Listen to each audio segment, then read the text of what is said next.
So now we are looking at the speculum. And look at me again, I forgot to put this on.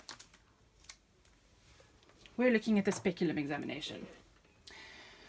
So for all of these, inserting a speculum into the vagina is going to be rather excruciating.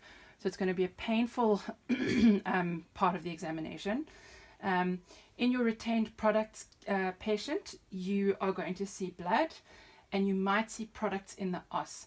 Now this is important. If you do see any products sitting in the os there, you must take a pair of sponge holding forceps and try and just gently remove as many of those products as you can.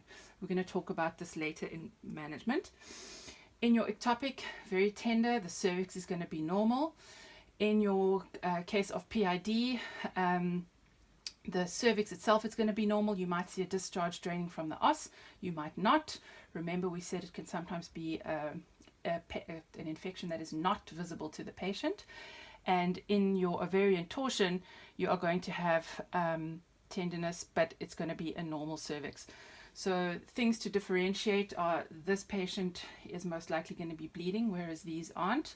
This patient may have a discharge, so this patient might have a discharge if she's septic, but this is the most likely patient to have a discharge.